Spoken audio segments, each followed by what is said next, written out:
Good afternoon, everyone. With so much advice being offered freely by well-intended coaches, mentors, and other parties with regards to what you need to do in your business or personal life right now under the current lockdown that's affecting almost everyone around the world, it's been troubling me for actually a few weeks now as to the efficacy of some of that advice.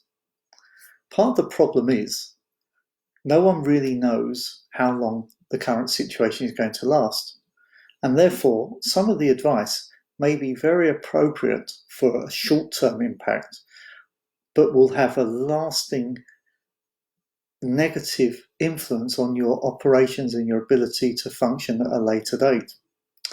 However, there are also some steps that you can take that appear to be with the long-term future in mind and ignore the current predicament. So I refer to it in terms of whether you're thinking strategically or tactically. To give you a quick example of the difference, your strategic goal is the destination to which you wish to arrive at ultimately, or maybe in 3 months, 9 months, 12 months, 5 years. You pick the right distance for which you can plan to. Whereas the tactics are the actions that you deploy that allow you to get to that end. Sounds pretty obvious. So if you are going to make a decision today on what's really needed for your business, do you make a decision tactically or do you make a decision strategically?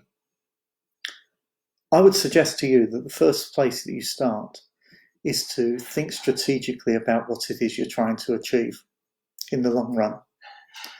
Then use the tactics to determine whether or not they are going to move you closer or further away from your goal. There might be some tactical decisions that you have to take that are out of sync with your strategic goal, but are necessary for the ongoing survival of your business and your operations. So one of the factors that has caused me to give great consideration to this is what is the real dynamics of the problem that businesses are facing. Yes, there may be a curtailment of their ability to trade in a normal fashion.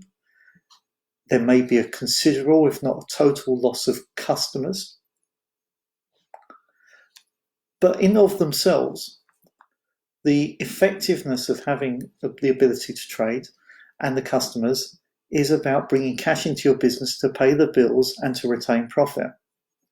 So on one level, what we really have is a cash flow issue.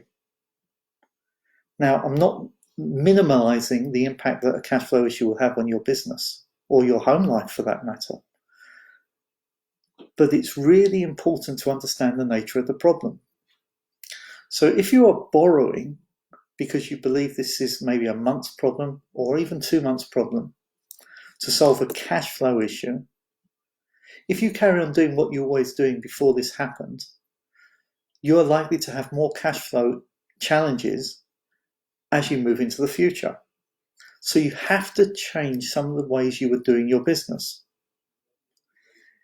Alternatively, if you're borrowing money because you see this as a strategic opportunity to either make tactical acquisitions of competitions who are struggling, or to buy resources, stock that are now reasonably priced because everyone else is struggling to sell them, then that also makes an awful lot of sense.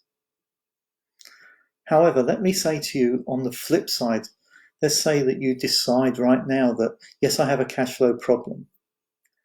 I'm going to borrow, say for 3 months, to cover my exes, to keep my business functioning or operational at the end of this, or to meet my own personal expenses. You have to recognize that there is a cost to that money.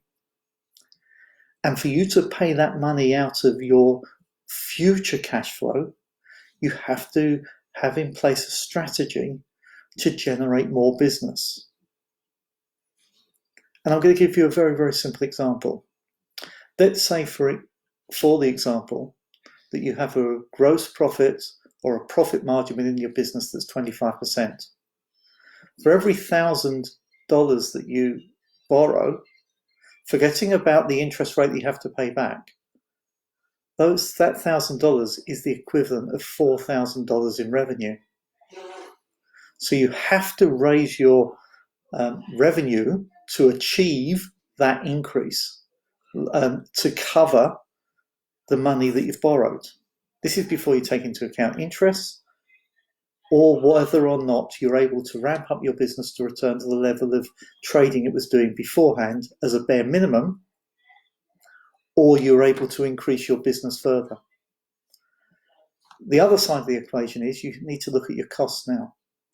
And you may need to make those very difficult decisions to ensure that your cost base is reduced, if not eliminated at this stage, so that you can be strategically positioned to be nimble at the point you're able to trade.